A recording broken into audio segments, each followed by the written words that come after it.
हरे कृष्णा। श्री कृष्ण जन्माष्टमी पूजा विधि। श्री कृष्ण महोत्सव में धार्मिक मान्यताओं के अनुसार भगवान श्री कृष्ण का जन्म भाद्र मास के कृष्ण पक्ष की अष्टमी तिथि और रोहिणी नक्षत्र में हुआ था। इस दिन का उत्सव बहुत ही धूमधाम से मनाया जाता और भक्त भगवान श्री कृष्ण के बाल रूप लड्डू गोपाल की पूजा करते हैं। इसके साथ ही इस दिन व्रत भी रखा जाता है, जिससे संतान प्राप्ति और अन्य मनोकामनाएं भी पूर्ण होती हैं।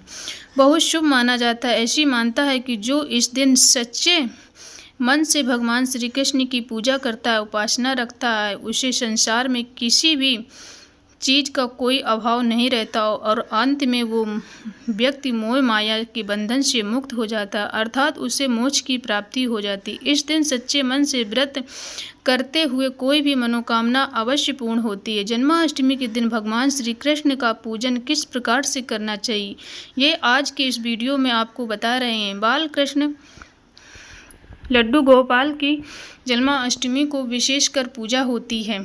गोपाल जी की पूजा होती है। यदि आपके पास लड्डू गोपाल जी हैं तो उनका पूजन करें। यदि आपके पास लड्डू गोपाल जी नहीं हैं तो आप उन्हें आज के दिन अपने घर पर ला भी सकते हैं, यानी बाजार से आप लड्डू गोपाल जी खरीद कर ला सकते हैं। यदि आपकी सामर्थ्य नहीं है तो आप लड्डू गोपाल जी की सेवा करने में सामर्थ्य नहीं है, आपके घर में भगवान श्री कृष्ण के बाल स्वरूप की तस्वीर हो तो आप उनका भी पूजन कर सकते हैं। ऐसा भी है तो आप भगवान श्री कृष्ण के युगल भगवान विष्णु की पूजा कर सकते हैं, जिसमें आप भगवान श्री कृष्ण का ध्यान पूजन करते समय जन्माष्टमी के दिन प्रातःकाल सूर्योदय से पहले उठकर स्नान करके साफ पीले, गुलाबी या सफ़ेद वस्त्र धारण करना चाहिए। इसके बाद पूर्व या उत्तर दिशा की ओर भगवान श्री कृष्ण की सोने, चांदी, तांबे, पीतल, फिर मिट्टी के जो भी संभव हो मूर्ति या फिर जो भगवान लड्डू गोपाल जी का चित्र हो, उसको पालने में आप स्थापित कर सकते हैं। पालना ना हो तो चौकी पर भी आप उनकी स्थापना कर सकते हैं। इस दिन भगवान श्री कृष्ण को नए वस्त्र अर्पित किए जाते हैं और नए वस्त्रों में भी पीले वस्त्र अर्पित करना बहुत शुभ रहता है। इसके बाद भगवान श्री कृष्ण को पीले पुष्प चढ़ाकर उनका पूजन करना चाहिए। आज के दिन भगवान श्री कृष्ण के मंदिर में जाकर भगवान श्री कृष्ण को पीले फूलों की माला चढ़ाएं और मंदिर में पानी वाला नारियल, जटा वाला नारियल भी चढ़ा सकते हैं। इस दिन भगवान श्री कृष्ण को इस मंत्र का अधिक से अधिक जाप करना चाहिए। द्वादश श्री कृष्ण मंत्र है ओम नमो भगवते वासुदेवाय। श्री कृष्ण गोविंद कृष्ण का विशेष मंत्र ओम नमो भगवते वासुदेवाय नमः। हरे कृष्ण। इस महामंत्र का जाप इस दिन सारा दिन सच्चे मन से करें। पुराण के अनुसार यनाकुर्ति का जाप करना इस दिन कृष्ण जन्माष्टमी व्रतो भवन्ति नर प्रयाग वरे जयत कृष्ण जन्माष्टमी, अर्थात जो मनुष्य जानकर भी कृष्ण जन्माष्टमी व्रत को नहीं करता है वह मनुष्य जंगल में सर्प और बाघ होता है। वृद्ध, रोगी और बच्चों को इसमें छूट होती है। मदन रत्न में संकट पुराण का वचन है कि जो पुरुष उत्तम पुरुष व निश्चय रूप में जन्माष्टमी का व्रत को इस लोक में करते हैं, उसके पास सदैव स्थिर लक्ष्मी का वास होता है। इस व्रत को करने में उनके समस्त कार्य भी सिद्ध हो जाते हैं। ब्रह्मा वैष्णव पुराण के अनुसार जो प्राणी श्री कृष्ण जन्माष्टमी का व्रत करता है वह 101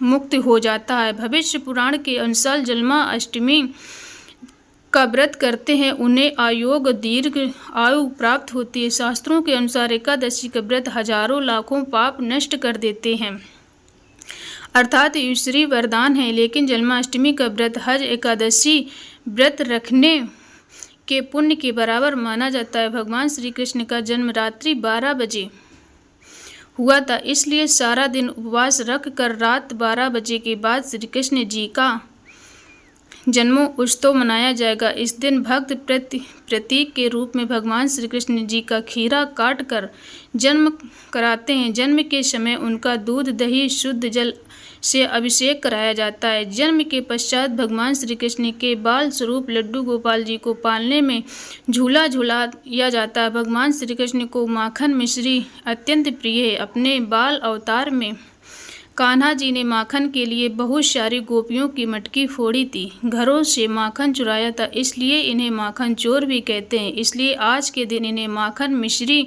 का भोग अवश्य लगाना चाहिए। जन्म के बाद भगवान श्री कृष्ण चंद्रा अमृत में तुलसी डालकर, क्योंकि भगवान श्री कृष्ण की पूजा में तुलसी ना हो तो पूजा अधूरी रहती, इसलिए तुलसी डालकर फिर माखन मिश्री या साबूदाने की खीर, पंजीरी, खीरा आदि का भोग लगाना चाहिए। इलायची, मौसमी